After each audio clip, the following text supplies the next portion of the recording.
everybody, and welcome back to my channel, or welcome to my channel if you've never watched any of my videos before.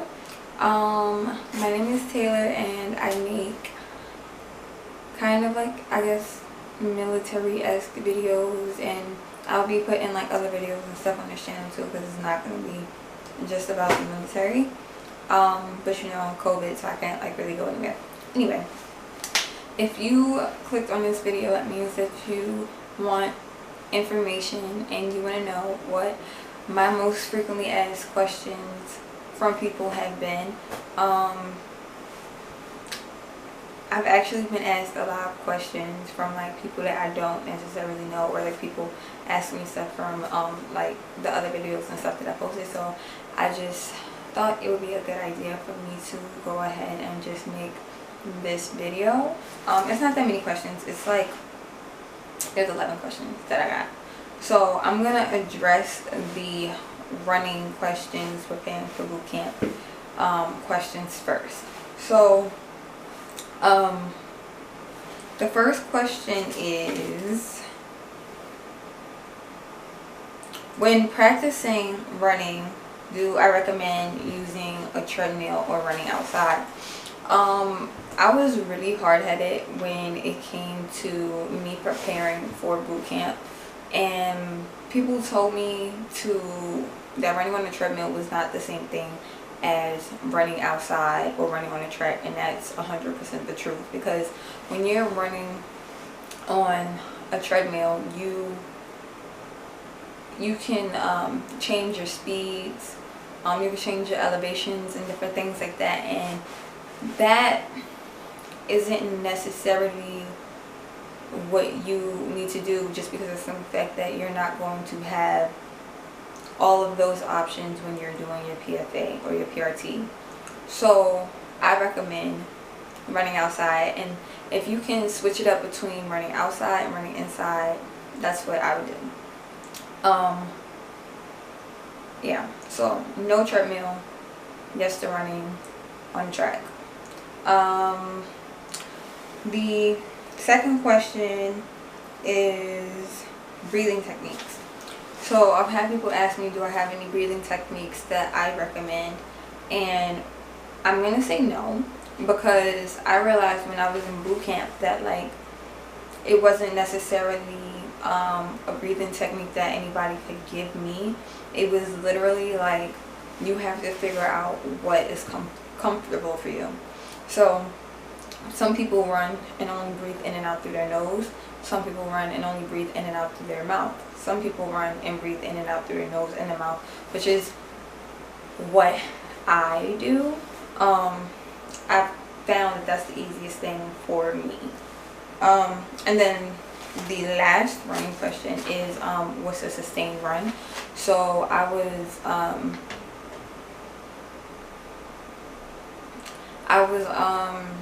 talking to someone who asked me a question on Instagram, and I was telling them about what they could do to prepare for boot camp when it came to running, and one of the things that I recommended was that they do a sustained run.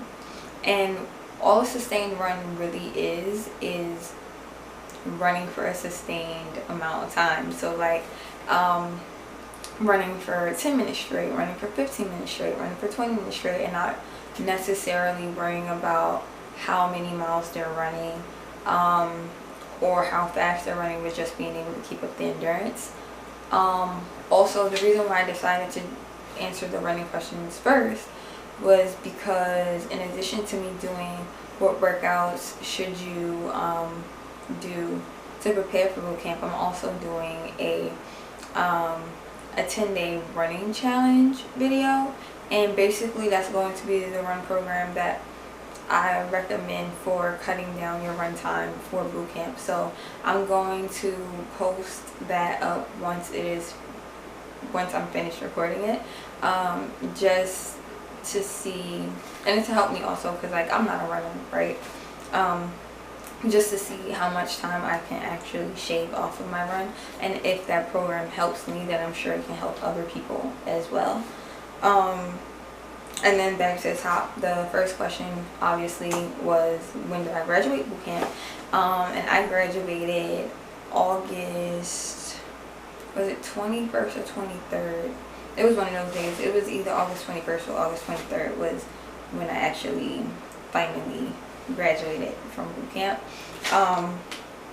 And my rate that I have is HM, which is hospital corpsman. I'm actually in A school right now. And I will actually do a video about my experience here as well. Just for the simple fact that, like, it's different, it's difficult, in a way, but then it's also kind of like rewarding because, you know, I feel smart and stuff. And then third, was basic hard for me. If you watched my bootcamp experience video, and if you haven't watched my bootcamp experience video, I suggest that you do go and watch that video, because I talk about a lot of stuff that I went through in bootcamp, but I probably also answered some more questions or whatever in there that I'm not hitting in this video. So bootcamp, it was hard for me in a sense because I was not a runner and I could swim, but look, me in heights and deep water, that's all I'm gonna say. Oh, and the fourth question is, was the swim qual hard?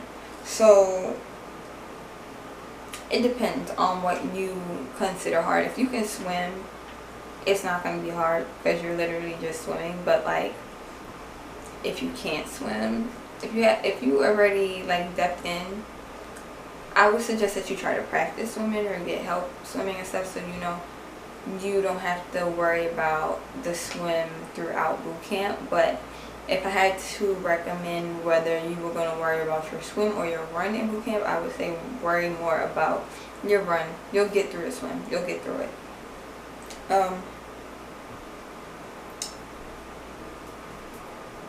How do you, this is a female question.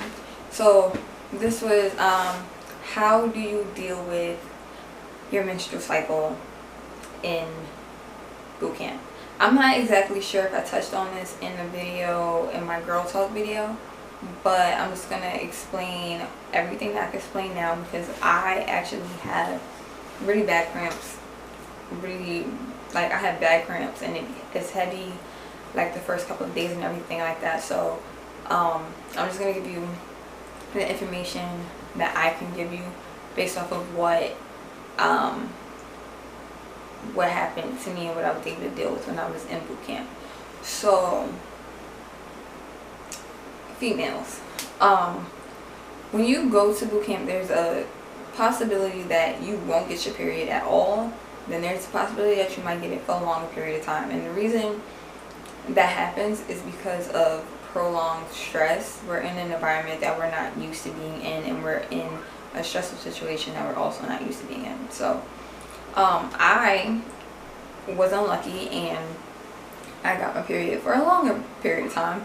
I had got it for a month and I had cramps and everything like that, but the way that I dealt with it and I figured how to deal with it was, if you go to medical, you can get ibuprofen prescribed to you. But also once you get to boot camp and you go through female wellness, they'll prescribe you birth control, and birth control usually helps with menstrual cramps and different things like that. So between the birth control and the ibuprofen, you should be fine. If it doesn't subside, you can always go back to medical and get them to either try to prescribe you something stronger, change your birth control or something like that. But they do take care of you as far as like your menses go. I did have a few times where my cramps were so bad that like it made me nauseous and I had to go to sick hall, and I was SIQ. SIQ means sick in quarters, by the way, which leads me to my like last question, which is going SIQ like set you back?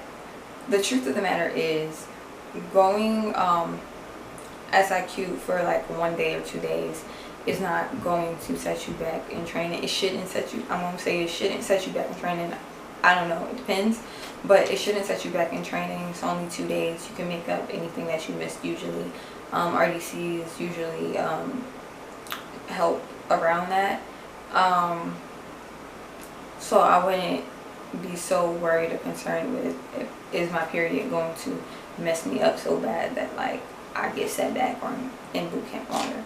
So I think that was all the questions that I needed to answer. It is. That is all the questions that I needed to answer. And I hope that this was helpful for you. If you have any more questions for me, do not hesitate to comment down below. And remember to like, comment, and subscribe so I can continue making these videos. And I hope that I am helping anyone that, you know, wants help.